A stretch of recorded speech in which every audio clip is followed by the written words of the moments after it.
የምስራች አሰብ ሲጠበቅ ሌላ ወደብ መጣ። እነ ጌታቸው ረዳ መቀሌን ለመቆጣጠር ወሰኑ። በኤምሬትስ የደረሰው አስደንጋጭ ጥቃት። ሰበር ዜና! ታላቅ የምስራች ለመላው የኢትዮጵያ ሕዝብ። አሰብ ሲባል ድንገት ባልተጠበቀ አቅጣጫ ሌላ ታሪካዊና እጅግ አስደሳች የወደብ በር መጣ። ልዕለ ኃያሉ አሜሪካና የምስራቅ አፍሪካዋ ቁልፍ ሀገር ሶማሊላንድ መላውን ዓለም ያስደነገጠ ታሪካዊ ስምምነት ላይ ለመድረስ ሚስጥራዊ ውይይት መጀመራቸውን የዓለማችን ታዋቂው ጋዜጣ ፋይናንሻል ታይምስ በሰበር ዜናው ይፋ አደረገ። ዝርዝሩን በቀዳሚነት እናስደምጣችኋለን። በሌላ በኩል በትግራይ ምድር ላይ ሌላ አዲስ ጦርነት ሊቀሰቀስ ነው። እነ አቶ ጌታቸው ረዳና ሌተናል ጀነራል ጻድቃን ገብረተንሳይ ከባድ ወታደራዊ ኃይል ካለው ታጣቂ ቡድን ጋር በመሆን ህወሓትን ከትግራይ ለማስወገድ አዲስ ምክር ቤት በአዲስ አበባ መስርተዋል። በትግራይ ፖለቲካ ውስጥ ትልቅ የመሬት መንቀጥቀጥ የፈጠረው የዚህ ምስጢራዊ ስምምነት ዝርዝር ምን ይዟል? ሙሉ መረጃውን ይዘን ቀርበናል። ከውጭ ዜና የመካከለኛው ምስራቅ የመጨረሻው ቀይ መስመር ተጣሰ። የኤምሬትስ ግዙፉ የባራካ የኒውክሌር ጣቢያ በድሮን ጥቃት ተመቶ እሳት ተነስቷል። ቀጠናውን ወደ አመድነት ሊቀይር የሚችለው የኒውክሌር ጦርነት ስጋት በይፋ ተቀስቅሷል። ከዚህ አደገኛ ጥቃት ጀርባ ማን አለ? አቡዳቢስ ምን አይነት አስፈሪ ምላሽ ለመስጠት እየተዘጋጀች ነው? ዝርዝር ዘገባውን ይዘናል። አብራችሁን ቆዩ። ሰላም ውድ ቤተሰቦች እንደምን አላችሁ? ይህ ዜና ላፍታ ነው። ቪዲዮውን ላይክ በማድረግ ይጀምሩ እያልን ወደ ዝርዝር ዜናዎች አለፍን። ሰበር ዜና! ታላቅ የምስራች! አሰብ ሲጠበቅ ሌላ ወደብ መጣ። የአሜሪካና የሶማሊላንድ ታሪካዊ ድርድር የቀይ ባህርን የፖለቲካና የሰላም ሚዛን ሙሉ በሙሉ ሊቀይር የሚችል እጅግ አስገራሚና ሰበር ዜና ይዘንላችሁ ቀርበናል። በመላው የኢትዮጵያ ሕዝብ ዘንድ የአሰብ ወደብ ነገር ምን ሆነ ተብሎ በጉጉትና በከፍተኛ ጥበቃ ላይ ባለበት በዚህ ወሳኝ ወቅት ከቀይ ባህር ማዶ ሌላ እጅግ አስደሳችና ያልተጠበቀ ታላቅ የምስራች ተሰምቷል። ታዋቂውና ተጽዕኖ ፈጣሪው የአሜሪካው ፋይናንሻል ታይምስ ጋዜጣ ይፋ ባደረገው እጅግ አስደሳች ዘገባ መሰረት ልዕለ ኃያሏ አሜሪካ ለሶማሊላንድ በከፊልም ቢሆን ይፋዊ ዲፕሎማሲያዊ እውቅና ለመስጠት የሚያስችላትን የመጀመሪያ ደረጃ ታሪካዊ ውይይት ከሶማሊላንድ ከፍተኛ አመራሮች ጋር በይፋ መጀመሯ ታውቋል። ይህ በአሜሪካ ያልተጠበቀና አቋም የለወጠ እርምጃ በምስራቅ አፍሪካ ቀጠና ላይ አዲስ የፖለቲካ ምዕራፍ የሚከፍት ሲሆን እንደ ፋይናንሻል ታይምስ ዘገባ ከሆነ ዋሽንግተን ይህንን ታሪካዊ ውይይት የጀመረችው በምክንያት ነው። አሜሪካ እጅግ ስትራቴጂካዊ በሆነችውና በኢትዮጵያም ዘንድ አይን ከተጣለባት የበርበራ ወደብ ከተማ አቅራቢያ የራሷን ግዙፍ ወታደራዊ የባህር ኃይል እዝ ኔቫል ቤዝ ለመመስረት በጽኑ ትፈልጋለች። ታዲያ ይህንን ወታደራዊ ፈቃድና ይሁንታ ከሶማሊላንድ መንግስትም ለማግኘት ለሀገሪቱ ይፋዊ ዲፕሎማሲ እውቅና መስጠትን እንደ ዋነኛ የመጀመሪያ አማራጭ አድርጋ ይዛዋለች።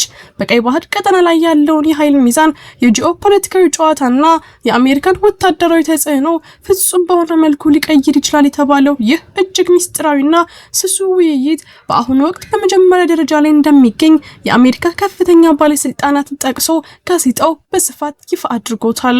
ነገሩ ግን በዚህ ብቻ አያበቃም። የሶማሊላንድ የነጻነትና የሉዓላዊነት ጉዞ አሁን ወደማይቀለበስበት የመጨረሻ ምዕራፍ ላይ የደረሰ ይመስላል። ከአረብ ኤምሬትስና ከራሷ ከሶማሊላንድ የዜና ምንጮች እየወጡ ያሉ ተከታታይ ሰበር መረጃዎች እንደሚያመለክቱት ከአሜሪካ ድርድር ጎን ለጎን ዩናይትድ አረብ ኤምሬትስና ኮሞሮስን ጨምሮ ከ3 በላይ ሀገራት በዛሬው ዕለት ለሶማሊላንድ ይፋዊ የሀገርነት እውቅና እንደሚሰጡ በስፋት እየተዘገበ ይገኛል። ይህም ማለት ሶማሊላንድ ለዘመናት የናፈቃትን የታገደችበትን ዓለም አቀፍ እውቅና በእነዚህ ቀናት ውስጥ በይፋ ትቀዳጃለች ተብሎ ይጠበቃል። ከወራት በፊት የእስራኤል መንግስት ለሶማሊላንድ የመጀመሪያውን ይፋዊ የሀገርነት እውቅና መስጠቷ የሚታወስ ሲሆን ያንን ተከትሎም በሶማሊያ በቱርክና በሌሎች የባህረ ሰላጤው ሀገራት ላይ ከፍተኛ የፖለቲካ ትኩሳትና ቁጣ ተፈጥሮ የነበረ ቢሆንም አሁን ግን የዓለም ሀያላን አሜሪካና የተባበሩት አረብ ኤምሬትስ ወደ ጨዋታው መግባታቸው የሶማሊላንድን የነጻነት ጉዞ ይበልጥ ህጋዊና የማይቀለበስ አድርጎታል።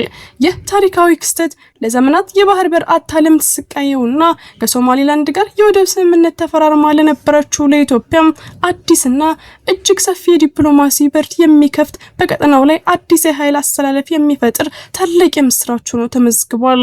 እርሶም በዚህ መረጃ ላይ ያለውትን ማንኛውም ሀሳብና አስተያየት በኮሜንት ሴክሽን ላይ እንዲያጋሩን እየጋበዝን አሁን በቀጥታ ወደ ቀጣዩ ዜና እንለፍ። እነ ጌታቸው ረዳና ጀነራል ጻድቃን አዲስ ምክር ቤት መሰረቱ። በትግራይ ላይ አዲስ ወታደራዊና ፖለቲካዊ ውጥረት ነግሷል። በትግራይ ክልል የነበረው የፖለቲካ ፍጥጫ አሁን ወደ አዲስ ምዕራፍ ተሸጋግሯል። የህወሓት አመራር በፈጠረባቸው ከፍተኛ ጫና ምክንያት ከአካባቢው ለመሸሽ የተገደዱ የፖለቲካና የወታደራዊ ኃይሎች በትግራይ ላይ ያላቸውን የበላይነት መልሰው ለመቀዳጀት የሚያስችላቸውን አዲስ ምክር ቤት ዛሬ በዋና ከተማዋ አዲስ አበባ ውስጥ በይፋ መስርተዋል። ይህ የትግራይ ሰላምና ለውጥ ምክር ቤት የተሰኘው አዲስ ተቋም በትግራይ ፖለቲካ ውስጥ ትልቅ ስምና ተጽዕኖ ያላቸውን እነ አቶ ጌታቸው ረዳና ሌተናል ጀነራል ጻድቃን ገብረትንሳኤን የመሰሉ ታዋቂ የህወሓት ተቃዋሚዎችን ያቀፈ መሆኑ ጉዳዩን እጅግ አሳሳቢና መነጋገሪያ አድርጎታል። የውስጥ ምንጮች እንደሚጠቁሙት ይህ ምክር ቤት የተመሰረተው ዝም ብሎ በፖለቲካ መግለጫዎች ብቻ ለመታገል ሳይሆን በአፋር ክልል ውስጥ መሸጎ በበረሃ ላይ በረጅም ርቀት ወታደራዊ እንቅስቃሴ እያደረገ የሚገኘውን ሐራ መሬት ወይም የትግራይ ለውጥ ኃይል የተሰኘውን የታጠቀ ቡድን አዛዥ ጀነራሎች ጭምር በአባልነት በማካተት ነው። በአዲስ አበባ ከተማ የተመሰረተው ይኸው የለውጥ ኃይሎች ምክር ቤት ዋና ዓላማውን አሁን በትግራይ ክልል ያለውን የህወሓት መዋቅር ሙሉ በሙሉ በማስወገድ ክልሉን መልሶ ለመቆጣጠር መሆኑን በግልጽ እየተነገረ ይገኛል። እነዚህ በህወሓት ከፍተኛ ግፊትና አገልጋይነት ከክልሉ የወጡት የፖለቲካ ኃይሎችና በአፋር ክልል የመሸገው የታጠቀ ቡድን በትግራይ መጻኢ ዕድልና በሚኖራቸው የጋራ ወታደራዊ እንዲሁም ፖለቲካዊ ትግል ዙሪያ ላለፉት ቀናት በአዲስ አበባ ምስጢራዊ ምክክር ሲያደርጉ መሰንበታቸው ታውቋል። ይህ አዲስ ጥምረት በትግራይ ክልልና በአጠቃላይ በኢትዮጵያ ፖለቲካ ላይ ምን አይነት አዲስ የምድር ላይ ለውጥ ሊያመጣ እንደሚችል ሁላችንም በጉጉት የምንጠብቀው ይሆናል። ሰፊ መረጃዎችን ተከታትለን ወደ እናንተ የምናደርስ ይሆናል። ቪዲዮአችንን ላይክ ማድረግ አይርሱ እያልን ወደ ውጭ ዜና አለፍን። በመካከለኛው ምስራቅ የኒውክሌር ጦርነት ስጋት አንዣበበ። የኤምሬትስ የኒውክሌር ጣቢያ በድሮን ተመታ። የመካከለኛው ምስራቅ ውጥረት ወደ ከፋ ምዕራፍ ተሸጋግሯል። የተባበሩት አረብ ኤምሬቶች ብቸኛና ግዙፍ በሆነው የባራካ የኒውክሌር ኃይል ማመንጫ ጣቢያ ላይ አስደንጋጭ የድሮን ጥቃት መፈጸሙን ይፋ አድርጋለች። እሁድ ዕለት በተሰነዘረው በዚህ ጥቃት ከኒውክሌር ጣቢያው የውስጥ ቅጥር ግቢ ውጭ በሚገኝ የኤሌክትሪክ ጄኔሬተር ላይ ከባድ እሳት መነሳቱን የሀገሪቱ ባለስልጣናት አረጋግጠዋል። ክስተቱን አደገኛና ያልተቀሰቀሰ የሽብር ጥቃት ስትል የጠራችው አቡዳቢ ጥቃቱ ከየትኛው አቅጣጫ እንደተሰነዘረ ጥብቅ ምርመራ እያደረገች መሆኑን አስታውቃለች። የሀገሪቱ መከላከያ ሚኒስቴር እንዳወጣው መረጃ ከሆነ በአጠቃላይ 3 ድሮኖች በምዕራባዊ ድንበር በኩል የገቡ ሲሆን 2ቱ በአየር መከላከያ መክሸፍ ቢችሉም 3ኛው ግን የኒውክሌር ጣቢያውን የኃይል አቅርቦት ክፍል መምታት ችሏል። ይህ ጥቃት በመካከለኛው ምስራቅ በአሜሪካ በእስራኤልና በኢራን መካከል በቅርቡ የተደረሰውን ደካማ የተኩስ አቁም ስምምነት ሙሉ በሙሉ ሊያፈርስ ይችላል የሚል ከፍተኛ ስጋት ፈጥሯል። ኤምሬቶች ለጥቃቱ በቀጥታ የትኛውንም ሀገር ባትከስም ከዚህ ቀደም በነዳጅና በኢኮኖሚ መሰረተ ልማቶቿ ላይ የተሰነዘሩ ተመሳሳይ ጥቃቶች የክልሉን ሀያል ሀገር ኢራንን በተደጋጋሚ ስትከስ መቆየቷ ይታወቃል። የኒውክሌር ጣቢያው ጥቃት መፈጸሙን ተከትሎ የተባበሩት መንግስታት ድርጅት የኒውክሌር ተቆጣጣሪ ተቋም ዋና ዳይሬክተር ራፋኤል ግሮሲ በክስተቱ ከፍተኛ ድንጋጤ እንደገባቸው ገልጸው የኒውክሌር ደህንነት አደጋ ላይ የሚጥል ማናቸውም ወታደራዊ እንቅስቃሴ በፍጹም ተቀባይነት የሌለውና ዓለም አቀፍ ሕግን የጣሰ መሆኑን በጥብቅ አስጠንቅቀዋል። የተባበሩት አረብ ኤምሬቶች ባለስልጣናት በጥቃቱ ሳቢያ ምንም አይነት የሰው ህይወት እንዳልጠፋና በአካባቢው ላይ ምንም አይነት የራዲዮ አክቲቭ ፍሳሽ ወይም የደህንነት ስጋት አለመከሰቱን በመግለጽ ህዝቡን እንዲረጋጋ አሳስበዋል። ሆኖም የሀገሪቱ የውጭ ጉዳይ ሚኒስቴር ኤምሬቶች ራሷን ለመከላከልና ለዚህ ጠበኛ ድርጊት በማንኛውም ሰዓት ተመጣጣኝ ምላሽ የመስጠት ሙሉ መብት እንዳላት በደመቀ ቀለም አስምሮበታል። በቢሊዮን የሚቆጠር ዶላር የወጣበትና የሀገሪቱን ሩብ ያህል የኤሌክትሪክ ኃይል የሚሸፍነው ይህ የባራካ የኒውክሌር ጣቢያ ለመጀመሪያ ጊዜ ኢላማ መደረጉ ቀጠናውን ወደማያልቅ የጦርነት እሳት ውስጥ ሊከተው ይችላል ተብሎ እየተፈራ ነው።